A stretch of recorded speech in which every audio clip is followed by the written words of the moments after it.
चलिए स्टूडेंट, हम लोग क्वेश्चन नंबर 8 को सॉल्व करते हैं। देखिए क्वेश्चन नंबर 8 में क्या कहा जा रहा है, y का वह मान ज्ञात कीजिए जिसके लिए बिंदु P 2-3 और Q 10 y के बीच की दूरी 10 मात्रक। समझिए, हमारे पास एक बिंदु है P। ये जो बिंदु P है इसका निर्देशांक क्या दिया है, 2-3 दिया गया है। दूसरा बिंदु Q है और ये जो बिंदु Q है इसका निर्देशांक कितना दिया, 10y।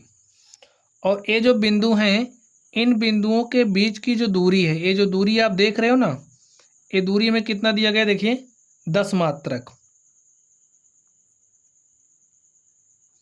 तो दोनों बिंदुओं के बीच की दूरी में 10 मात्रक दी गई है। लिखिए, हमें y का मान निकालना है। ठीक है, y का मान हमें निकालना है। बिंदु P का निर्देशांक हमें दिया गया 2-3। बिंदु Q का निर्देशांक हमें दिया गया है 10y। लिखिए, दो बिंदुओं के बीच की दूरी, दो बिंदुओं के बीच की दूरी का फॉर्मूला क्या होता है, समझ लीजिए फॉर्मूला। अगर हमारे पास कोई बिंदु है जिसका निर्देशांक x1 y1 है, कोई दूसरा बिंदु है जिसका निर्देशांक x2 y2 है, तो इस केस में ये जो दोनों बिंदु हैं, इन बिंदुओं के बीच की दूरी का जो फॉर्मूला होता है वो क्या होता है स्टूडेंट। फॉर्मूला हम लोग यहाँ पर डायरेक्टली लिख दे रहे हैं। फॉर्मूला होता है, देखिए x2 - x1 का होल स्क्वायर। यहाँ पर लिखिए x2 - x1 का whole square plus y2 - y1 का होल स्क्वायर।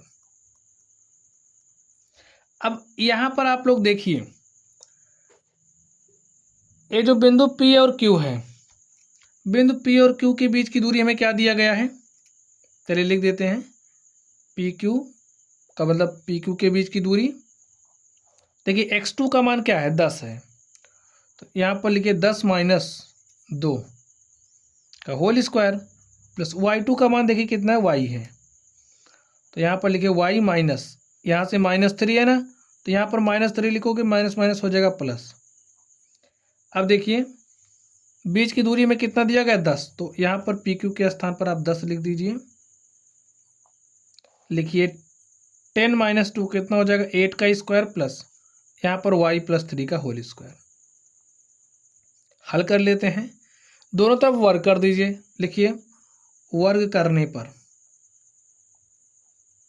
वर्ग कर दीजिए, क्या हो जाएगा, 10 का स्क्वायर इज इक्वल टू, इधर वर्ग करोगे तो करनी हट जाएगी, ये जो अंडर रूट है ये हट जाएगा, 8 स्क्वायर और यहाँ पर बचा y + 3 का होल स्क्वायर। सॉल्व कर लीजिए, 10 का स्क्वायर करोगे 10 धाम 100, 8 का स्क्वायर करोगे 64, इसको खोल दीजिए, y स्क्वायर 3 त्रिक का 9, 3 त्रिक का 9 प्लस 2xy। ठीक है, 2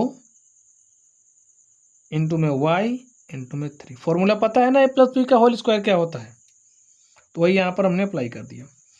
इस 64 को आप इधर भेज दीजिए, 100 - 64 is equal to y square plus 9, 2 × 3 = 6y।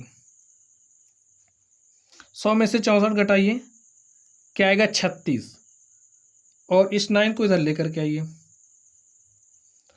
y square plus 6y। ठीक है स्टूडेंट, 36 में से 9 घटाइए, देखिए 16 में से 9 घटाए हमने 7 आ गया, और यहाँ पर बचा 2, तो 27।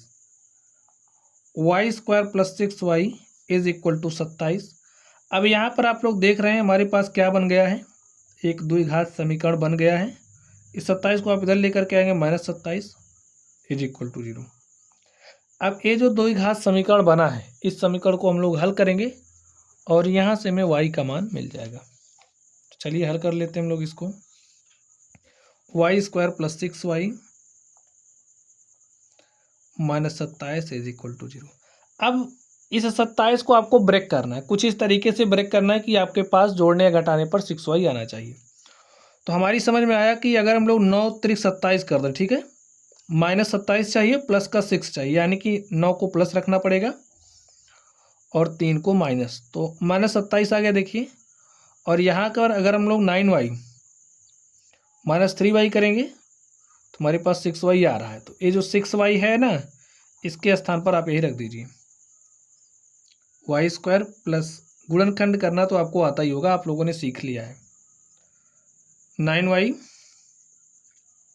माइनस 3y माइनस 27 बराबर 0।